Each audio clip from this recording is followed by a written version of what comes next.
Hey world, welcome to Careers in the Cloud. We're back with a special guest and we're back with our gracious host, Nick. Nick, feeling? I am extremely excited. I know I keep saying that over and over again, but I'm actually extremely excited for this one. This one's close to home for you because I Yeah. feel like that for the people that don't know you or do know you, when you joined my team, you were still in university and someone who was working super hard and wanted to really help a lot of the students. And I think bringing the guest on that we have today means a lot because we're going to be working with him and the team quite a lot to help that. And that's why he's here today. So it's our pleasure to introduce to Careers in the Cloud, Georgi Stoyanov, who is part of the Partner Success Program or Partner Talent Program. And Georgi, I think, for those that don't know you, if you can, give us a little brief intro because we're going to delve more into who you are and how you got into SF, but a little intro into you and the team and what you guys are trying to do within Salesforce. Sure. Well, hi everybody. It's great to be here. Thanks for having me on. My name is Georgi, and I'm part of the Partner Talent Programs team here at Salesforce, which is part of the Alliances and Channels organization. And essentially, the job that our team has within the company is to really bring in net new or any new trailblazers, really, if you like, into the ecosystem and really help close that digital skills gap and essentially help our partners with capability growth. I'm based here in London, and it's been about a year now since I joined Salesforce, which is super exciting, and I'm very excited to be with you on this podcast today. So thank you for having me. Great to have you, man. Great to have you. And I know that we've been speaking a bit offline, and we're going to try and do things to actually help the ecosystem with people in universities, which Nikki will touch on. But I think for us, and when we discussed it, this was a big role for you, right? Because you left university and went straight into Salesforce. So can you talk us through how that came about? Because amazing first job, dude. To go straight from university to Salesforce, that's a big step. Like, how did that come about for you? It's been an experience. But to be honest, so I was in my final year of university, and like any other student, really, I wasn't sure about what I was actually going to do after university life, right? Because that was the best time of my life. Those 3 years, definitely. I mean, if we like take away the 1 year of COVID that we had, but hey, that happened to everybody, so it's fine. And I wasn't sure what I was going to do, so I started doing a bit of research online and looking into different careers. And Salesforce was a company that I had been aware that I was aware of for a bit, because I got to know them a bit in my second year when I applied initially for a Salesforce role within the Salesforce ecosystem, and I got rejected. Then I got rejected at Salesforce, the company. Then a second time in my final year again, I got another rejection from Salesforce, and I was like, well, you know what, I'm just going to keep on going until it finally happens. And at the end, there was this role that I saw online, which was the Partner Talent Programs intern position. And so I read the job description, and having had gone back to kind of reflect on my strengths and weaknesses and what I could bring into the team, I thought this is a role that I could definitely bring something into. And it was a role that combined a few of the things that I like, and that is working with a variety of stakeholders, no matter the industry or the background that they come from, and also giving back to the community. And with this role in particular, we get to do that a lot, and we get to really make a huge impact to communities across the world, not just here in the UK where I'm based.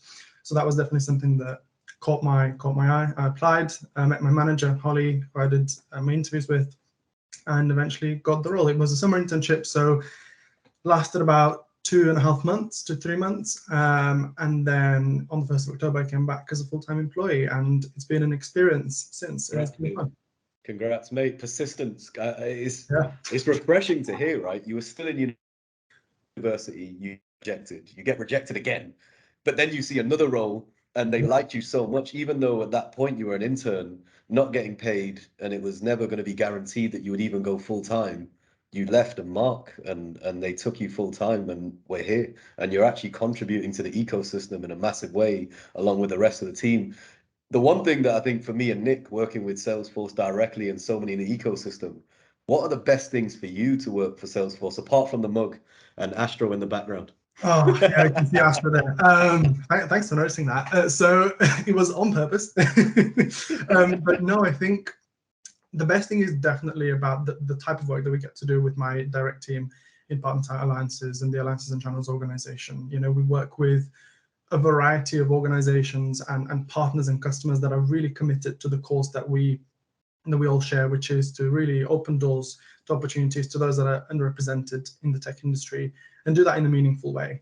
And I think, being part of an organization that is an industry leader that sets the tone for the entire market in terms of innovation and the products that it comes up with is super exciting and very inspiring as well, because you kind of think, I need to keep up with this. And that's very, very healthy in my opinion, because it kind of allows you to come up with new ideas, new programs to really train up trailblazers and ensure that you also point them to opportunities within the ecosystem.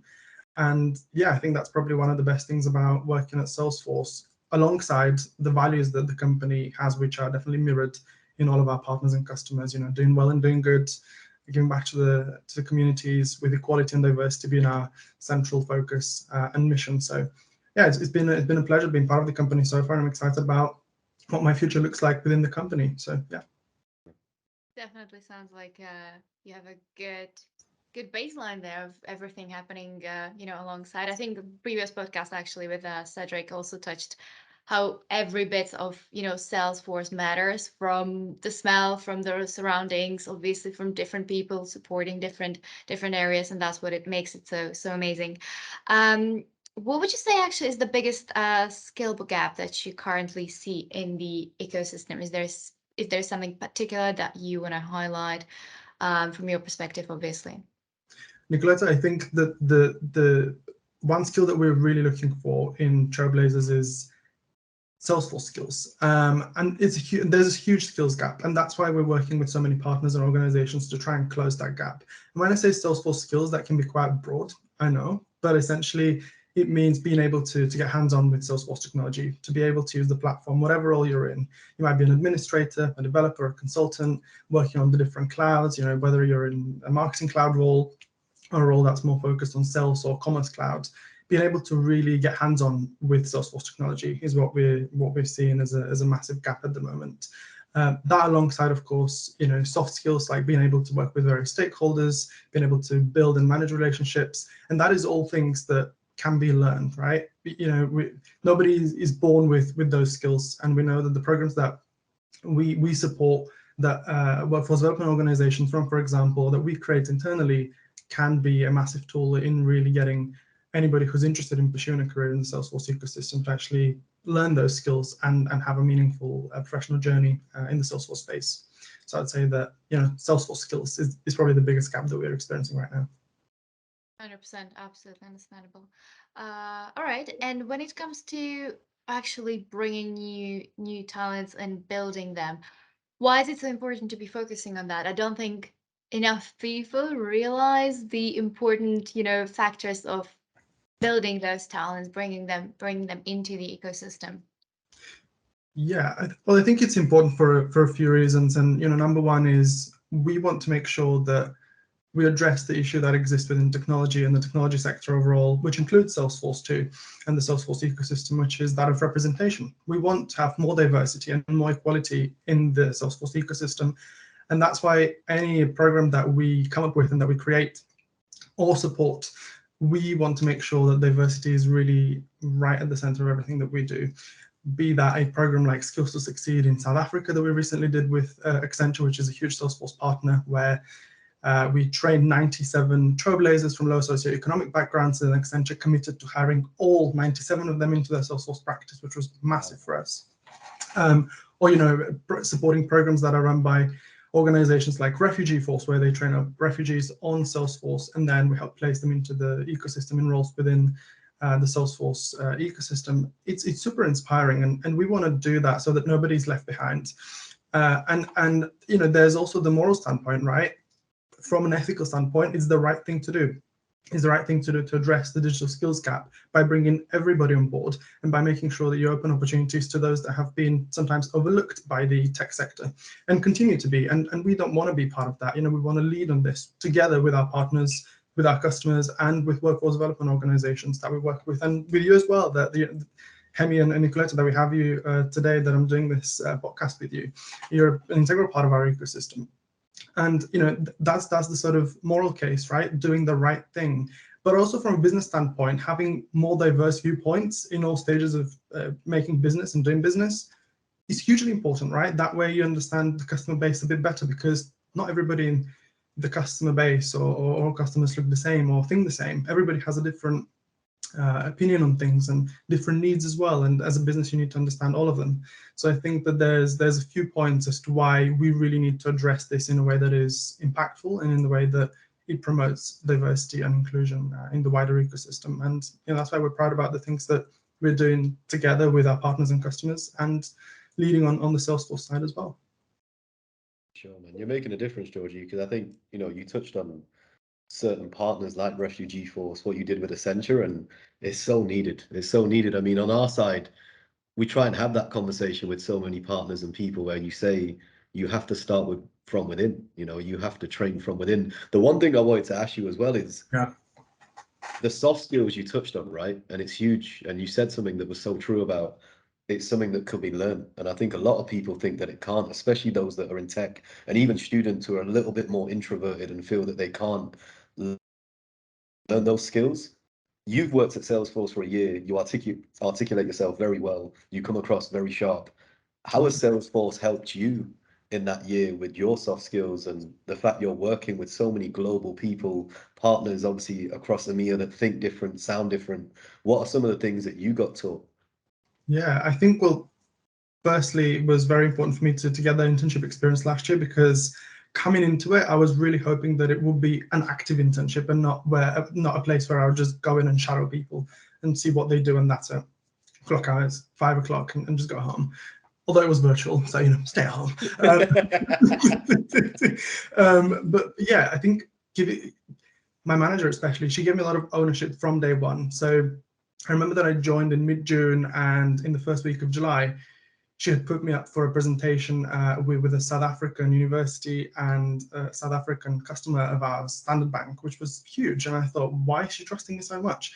And at that point, I realized that trust really is the number one value that Salesforce has. And it's taught me that this experience so far, that you really need to trust the people that you work with, because when you have trust, really all the work that you produce will be very much more easier to come together, the whole piece, right? And that's something that I've taken away with me, and I try to implement that in my work life as well every day when I come into work. And I think another thing that I've picked up from this experience so far is really about how everybody can make a change, because it doesn't matter what role you currently have, for example, or where you currently are in your life, professional or personal. You can make a difference. If you're starting to learn Salesforce right now, sign up to one of our community groups. Make sure that the mistakes that you did, you tell others not to make, for example. Make their journey a bit easier, or maybe share about your mistakes, and say, I messed this up on Trailhead, for example, when I was doing this hands-on activity. This is how you should avoid it. Or I was interviewing with company X or Y, and I made a mistake during the interview process, and I was unsuccessful. This is what you shouldn't do during your interview process in order to be successful for one of your Salesforce applications, right? So yeah, I think that's things I've definitely taken away so far from this experience. Great advice, great advice. Any grad or any student looking, if you're in university right now, you've got two prime examples right in front of you right here. On that note, any upcoming events that you can give some brief info on, depending on where people are watching right now in the world? You talked about the one which was a major success in South Africa. Anything upcoming on your side? Yeah, but before that, I was actually going to ask you as well, because you asked me about the biggest sort of skill gap that I'm seeing from a Salesforce perspective. What about you when you're speaking to your clients and then get in touch with job seekers? What do you see as being one of the main gaps in the market? I love that. Georgie's flipping it. He's flipping it on the host. Do you know what? It's the new host of Careers in the Cloud. Do you know what? Nick I can start and you can add to it, because I know we're talking about it literally today. For me, it's the specialisms and the soft skills. So having people that, like you said, are in front of senior stakeholders, C-level people, and can actually hold their own and understand what language they talk. And also the industry side of it, I believe, is becoming more prominent.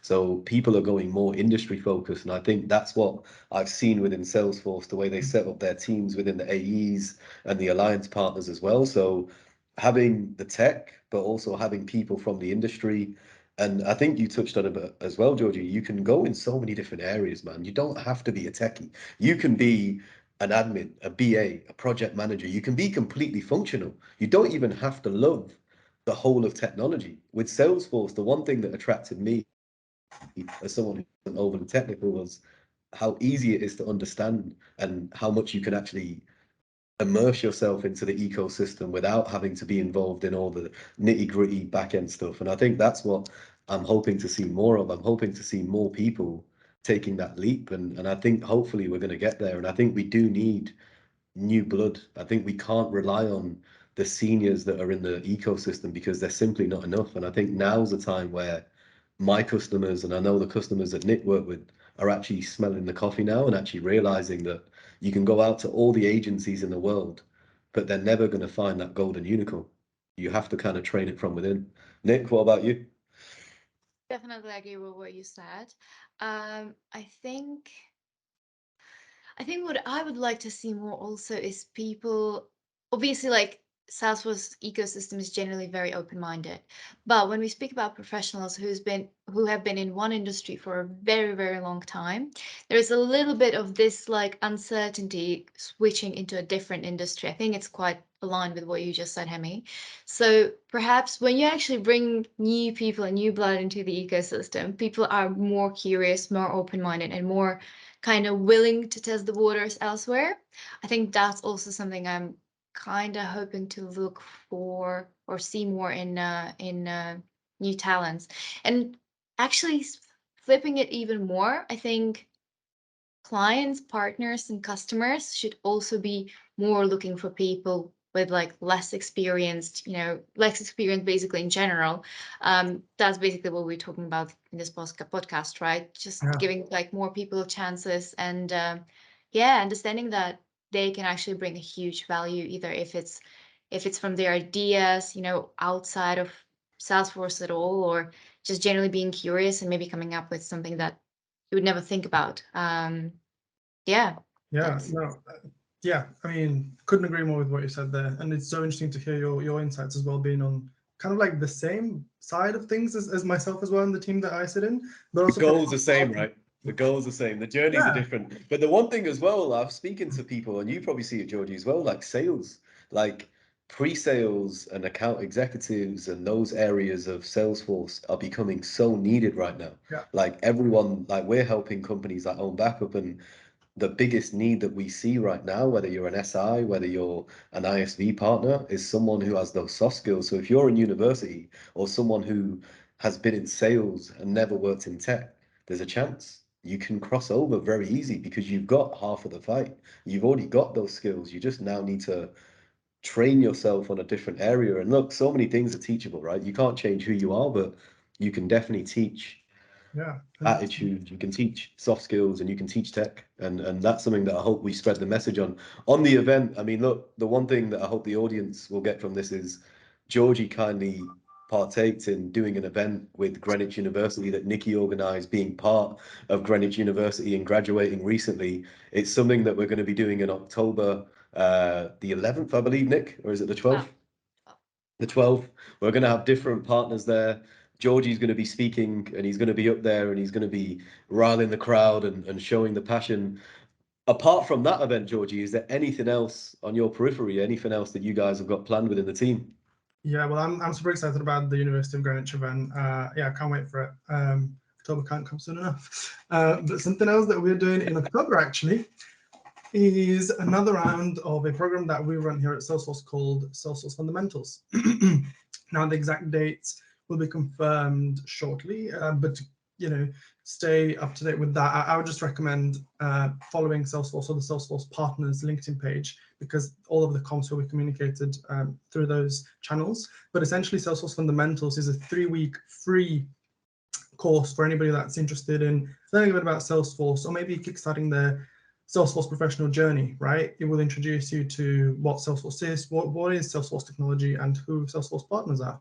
And I think that is key for somebody who's completely new. You could be a student, a grad, a career changer, right? Previously, we've had people switching careers from the most recent one that I can actually remember is a primary school teacher. who was in that profession for a couple of years, and then she decided to switch over to Salesforce. So she'd completed Salesforce Fundamentals and now has landed a role within the Salesforce ecosystem with a UK-based partner, which is super exciting. So again, Salesforce Fundamentals is literally for everybody and anybody that's interested in learning a bit about it. And if you decide that that is the path that you want to take, great. It is also for somebody who kind of has no idea what Salesforce is, and if you decide that this isn't for you, that's also fine. At least you've kind of been there and seen that that probably isn't for you. There's other opportunities for you as well out there. And it's completely free, no cost, doesn't cost a penny. Yes, absolutely free. And in addition to that, we've got Trailhead, which I'm sure that your followers would be aware of. But Trailhead is our free virtual learning platform that is very much gamified. So it doesn't really feel like when you go there, it doesn't feel like school, because a lot of these online courses you kind of do and you're like, oh no, I'm back at school again, which you might have had the best time, but you're just like, not the learning part, So, you get rewarded for every module that you do. And again, completely free as well. I often say that and people ask me, oh, where's the catch? And I'm like, well, there's no catch. It's completely free, which is something great, again, that I appreciate about the Trailhead team, that they've made this technology platform that's for upskilling for free to everybody. I really appreciate that. And, I'm very proud that we've got this at Salesforce. 100%. I think that leads us to another question. For anybody just starting or maybe hearing about Salesforce for the first time as they're watching podcast, obviously Trailhead, Salesforce Fundamentals. Yeah. What else would you recommend for people just hearing about Salesforce and trying to get their way into the ecosystem?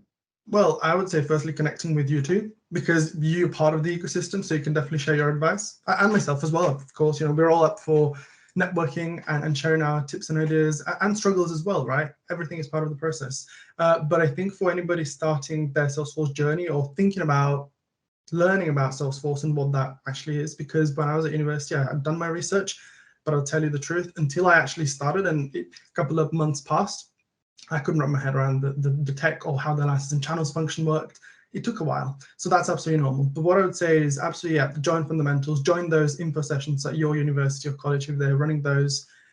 And another thing is, once you reach 9,000 points or adventure rank on Trailhead, you get to join the Salesforce Talent Alliance private LinkedIn group, which is the place where you can really start connecting and networking with ecosystem collaborators and employers and agencies that are hiring for the Salesforce ecosystem, because they're looking for talent like you, talent that is net new to the ecosystem. And net new, for context, means that you have less than 6 months of paid Salesforce experience. And that is something that with the Talent Alliance program we do. We work with partners and customers to commit to hiring net new talent. So really fresh trailblazers into the ecosystem so that you have a chance to have a meaningful career in the tech space. So I recommend doing that, earning those points on Trailhead and joining the Salesforce Talent Alliance LinkedIn group to start networking and finding your own professional network within the Salesforce ecosystem. That's what it's about, man. I think networking in Salesforce compared to any other market in tech is definitely the place where you can connect with people all around the world. And we say it all the time, right? Even with the guests we've had on. I mean, Georgie's in London. We had Jürgen in Germany, Pedro, we've had so many people all around the world. And I think if you can just get yourself out there and connect with certain people and have conversations, you'll find in Salesforce, especially in Ohana, that people will refer you to the right people and you'll find your way. On that note, Georgie, we do something right at the end, which is called the quickfire round. This is something where the people want to know a little bit more about you and who you are. I know that, you're someone who is working super hard, but let's get to know the person behind all the hard work that you're doing right now. So look, don't think, just speak. This is going to be very quick. So look, Georgie, favorite destination? Bali, Indonesia. Nice.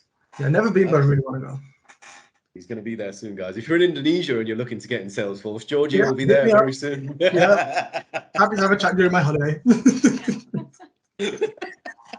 Favorite drink? Water. I don't know, I'm just drinking water. I don't know, water. I hope it's water. He is drinking water. We can verify, guys. It's in a Salesforce mug. Favorite pastime when you're not working so hard and obviously you've left the life of being a student, what would Georgie do to relax and de-stress?